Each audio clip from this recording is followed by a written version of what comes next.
In the ruthless world of aerospace engineering, there is no room for sentimentality. You are either the apex predator or you are a target.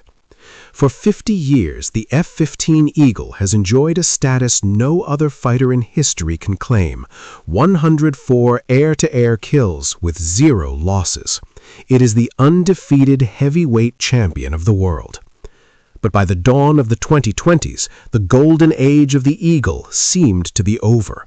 The sky was changing, radar was getting smarter, missiles were getting faster, and stealth had become the only metric that mattered. To the critics, the F-15 was a legacy platform. A nice way of saying it was a massive, loud, unstealthy target that would be detected and destroyed long before it could even turn its radar on. The Pentagon was faced with a $15 billion question. Do we let the king die, or do we rebuild him from the silicon up? They chose the latter. But they did not just give it a new coat of paint, they executed a digital resurrection. They took the most successful airframe in history and injected it with a digital brain so fast it can process data from the entire battlefield in real time. Welcome to Global Strike Matrix. Today, we are performing a deep system teardown of the F-15EX Eagle II. We're going beyond the surface to analyze the gallium nitride physics of its radar, the cognitive electronic warfare of its shields, and the 87 billion instructions per second that make this aircraft unbeatable until the year 2050. Before we talk about the code, we have to talk about the bones. You cannot put a 2050 brain into a 1970s body if that body is falling apart.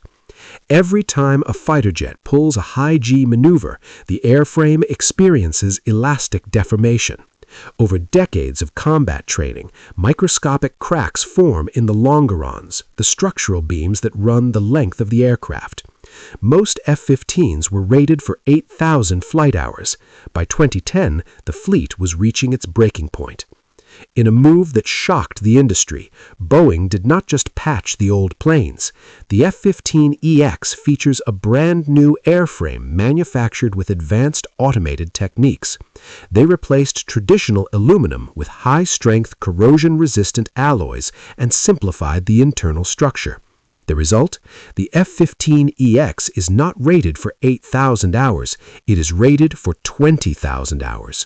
To put that in perspective, if a pilot flies this jet every single day for the next 25 years, the airframe will still be structurally sound. This is the foundation of the resurrection. In exactly 2 minutes, I am going to reveal how this radar allows the F-15 to talk to missiles that haven't even been fired yet. But first, we have to look at the APG-82V1. The original F-15 used a mechanically scanned radar, a literal moving dish. It was slow, and it was a beacon for enemy sensors. The F-15EX uses an AESA, an active electronically scanned array. This radar does not move. Instead, it uses thousands of tiny transmit-receive modules made of gallium nitride. By shifting the phase of the radio waves between these modules, the radar can steer its beam at the speed of light.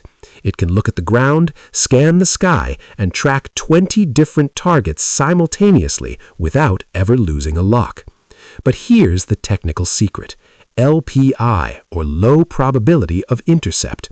Old radars were like screaming in a dark room. Everyone knew where you were. The APG-82 uses complex algorithms to spread its signal across a massive range of frequencies. To an enemy sensor, the F-15's radar looks like background radiation or cosmic noise. The Eagle sees you, but your sensors think the sky is empty. This is how software beats stealth. If the radar is the eyes, the ADCP-2 is the prefrontal cortex. This is the Advanced Display Core Processor 2. It is the fastest mission computer ever put into a fighter cockpit. Why do you need 87 billion instructions per second? Because of a concept called the ODA loop: observe, orient, decide, and act. In modern air combat, the pilot who completes the OTA loop first wins.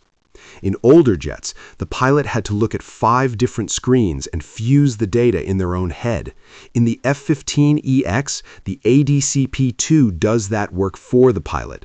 It takes data from the radar, the infrared sensors, wingmen, and satellites and fuses them into a single high-definition map. This is sensor fusion. The computer is not just showing you targets, it is prioritizing them. It tells the pilot which target is the greatest threat and which missile has the highest probability of a kill. It reduces the cognitive load on the pilot, allowing them to be a tactician rather than a data entry clerk. Now we get to the most expensive part of the upgrade, EPAWSS, the Eagle Passive and Active Warning Survivability System. This is the answer to the stealth problem. If the F-15 is not shaped like a stealth fighter, how does it survive against modern S-400 missiles? The answer is electronic cloaking. EPAWSS is an all-digital electronic warfare suite. It monitors the entire electromagnetic spectrum around the jet in real time. When an enemy radar hits the F-15, EPAWSS captures that signal, analyzes it, and sends back a counter-signal. It uses digital radio frequency memory to hack the enemy's vision. It tells the enemy radar that the F-15 is miles away from its actual position. It creates digital noise that makes the F-15 look like a ghost on the enemy screen. This is why the Air Force is confident sending the F-15 into high-threat zones. It does not need to be invisible if it can make the enemy blind. While stealth fighters are forced to hide their weapons in small internal bays, the F-15EX is designed to be the arsenal ship of the sky. Thanks to the new Amber missile racks, the Eagle II can carry up to 22 air-to-air missiles. Think about the math of that. A flight of 4 F-15EX fighters carries 88 missiles. This changes the entire strategy of the global strike matrix. In a conflict, the stealthy F-35s fly ahead as silent scouts.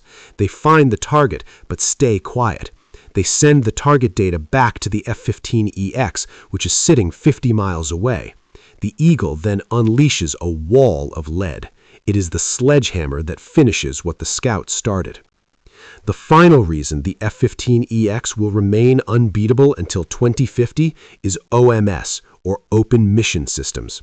In the past, if you wanted to add a new sensor to a jet, it took years of recoding. The F-15EX is built on a modular architecture. It is essentially an app store for warfare. The flight controls are separated from the mission software. If a new AI drone controller or a new hypersonic missile is invented next year, engineers can simply upload the new capability. The jet is designed to evolve. It is not a static piece of hardware. It is a living, breathing software platform. The F-15 was born in an era of slide rules and manual sticks. It has survived through the age of the transistor, the age of the internet, and now the age of artificial intelligence. By combining the physical brute force of its twin GE-129 engines with the digital finesse of its new brain, the F-15EX has secured its place as the backbone of the sky for the next 30 years.